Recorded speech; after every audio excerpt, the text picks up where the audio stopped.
इंदौर के मध्य प्रदेश एक विधानसभा के निर्दलीय प्रत्याशी अभय जैन मेरे साथ है। ये ऐसे प्रत्याशी है जो संघ परिवार से आते हैं और इन्होंने कैलाश विजयवर्गीय की मुश्किलें बढ़ाई है। यहाँ पे वीआईपी फाइट हो रही है, उसके बीच उन्होंने बीजेपी और कांग्रेस के खिलाफ जो अपना नामांकन दाखिल किया है और वो खुद 21 साल संघ के प्रचारक रहे, फिर भी वो बीजेपी के और कांग्रेस के अगेंस्ट लड़ रहे।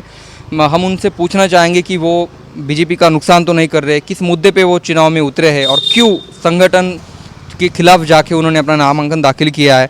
अभय जी, आपका स्वागत है नवभारत टाइम्स और महाराष्ट्र टाइम्स में। मैं आपसे पूछना चाहूँगा कि आपने 21 साल प्रचारक रहे, आप बचपन से संघ में काम किया है आपने, संघ जाना जाता है अपनी शिस्त के लिए, डिसिप्लिन के लिए, फिर भी आपने संघ के आगे जाके, एक कदम आगे जाके बीजेपी को नुकसान करने वाला कदम क्यों उठाया है? संघ ने कभी नहीं कहा कि हमारी एक राजनीतिक पार्टी रहेगी।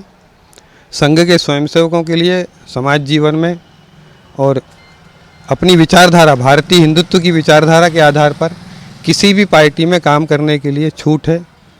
इसलिए हमने जो भी काम किया है वो भारतीय विचारधारा की, हिंदुत्व की विचारधारा के आधार पर एक अच्छी साफ सुथरी गवर्नेंस देने के लिए जनहित पार्टी बनाकर उसके अंतर्गत हमने चुनाव लड़ने का तय किया। इंदौर एक विधानसभा वीआईपी सीट है, एक तरफ है कांग्रेस के संजय शुक्ला जो इस राज्य के सबसे आमिर उम्मीदवार है, दूसरी तरफ एक बीजेपी के कद्दावर नेता आपके संगठन के ही कैलाश विजयवर्गीय जी है, और तीसरी तरफ आप निर्दलीय चुनाव लड़ रहे हैं।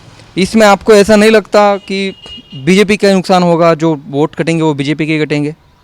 देखिए, ये चुनाव हमारा जनता जो दोनों पार्टियों से ऊबी हुई जनता है, उसने कांग्रेस को नकार कर, उसकी विचारधारा को नकार कर, उसकी गवर्नेंस को नकार कर भाजपा को यहाँ सत्ता में लाया था राज्य में।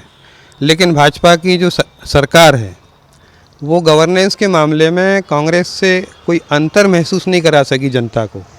इसके कारण यहाँ भी और अन्य राज्यों में भी बीजेपी प्रशासन में फेल है, ऐसा कह रहे हैं आप? हाँ, कांग्रेस जैसी ही साबित हुई है गवर्नेंस में, और उसके कारण और फिर से कांग्रेस को मौका मिला जिसको जनता नकार चुकी है। वो जनता की मजबूरी है। हमने जनता को उस मजबूरी से मुक्त करने के लिए एक नई पार्टी बनाई है कि भारतीय विचारधारा के अंदर एक साफ सुथरी गवर्नेंस और सरकार देने के लिए हमने यहाँ पर इस चुनाव में हिस्सा लिया। और ये सीट हॉट सीट मानी जाती है, समझ लो। दोनों बहुत मजबूत उम्मीदवार माने जाते हैं, चर्चित भी हैं। हमारी पार्टी नई है, हम लोग भी नए हैं राजनीति में। यहाँ से लड़ने के कारण हमारी पार्टी और हमारे सोच को, एक राजनीतिक अप्रोच को समझने में जनता को आसानी होगी और जनता तक हम अपनी पहुँच बनाएंगे, इसलिए हमने ये सीट चुनी है। रही बात भाजपा के नुकसान की, तो भाजपा का नुकसान तो हमारे नहीं होने से भी हो रहा था। उसकी जिम्मेदार तो उसकी खुद की कमियां हैं, उसको वो ठीक करें तो वो बच जाएगी कमियों से। आपके ना होने से नुकसान कैसे हो रहा था? हिंदू वोट जो है, भाजपा हिंदू वोट का प्रचार, हिंदू मुद्दे पे प्रचार करती है, क्या हिंदू वोट भी कांग्रेस को जा रहे थे? संजय शुक्ला जो उम्मीदवार है कि कैलाश विजयवर्गीय तो लाखों वोटों से जीते थे यहाँ पे। देखिए साहब, सभी राज्यों में कांग्रेस जो जीतती है उसको हिंदुओं के वोट ही तो मिलते हैं। मुसलमानों के तो बहुत थोड़े वोट हैं देश में, कहीं 10 हैं, कहीं 15 हैं। बंगाल जैसे राज्य में भी 25 से ज़्यादा होंगे। पर वो इन राज्यों में इनकी असफलता का कारण हिंदुत्व का फेल्यूर नहीं है, वो प्योरली भाजपा की गवर्नेंस का फेल्यूर है। इसलिए कर्नाटक से हिमाचल तक और भाजपा हारी, वो विचारधारा की हार नहीं है। हमारे पास जो वोट आएगा वो विचारधारा के कारण, हम चूँकि एक ही विचारधारा के हैं, तो ये जो वोट भाजपा से कांग्रेस में जाता था, बल्कि वो रुकना प्रारंभ हो जाएगा या किसी और पार्टी के पास भारतीय विचारधारा का वोट भारतीय विचारधारा के पास ही रहेगा। और आगे चल के हम तो चाहेंगे कि देश में पक्ष और विपक्ष दोनों राष्ट्रवादी ही होना चाहिए। विदेशी विचारधारा से प्रेरित कांग्रेस या आम आदमी पार्टी जैसी दलों के लिए या छोटी सोच वाली क्षेत्रीय दलों के लिए कोई स्थान नहीं होना चाहिए।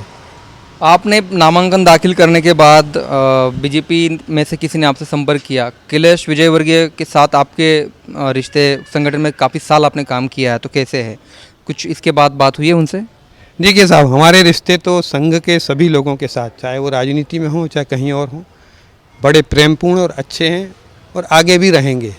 ये राजनीति और पब्लिक इश्यूज़ का मुद्दा अलग होता है और इस विषय में ना हमने बात की उनसे, ना उनने हमसे बात की, वो एक अलग विषय है। ठीक है, तो ये है अभय जैन जी जिन्होंने नामांकन दाखिल किया है कैलाश विजयवर्गीय के साथ। उन्होंने कहा है कि बीजेपी के भी हिंदू वोट कम हो रहे हैं, बीजेपी गवर्नमेंट जो है प्रशासन में फेल हो चुकी है, करप्शन का उन्होंने मामला उठाया है और वो अपने ही संगठन के अपने ही पुराने सहकारी कैलाश विजयवर्गीय के सामने खड़े हुए हैं। अब देखते हैं क्या होता है इंदौर एक में, क्योंकि ये वीआईपी लड़त मानी जाती है।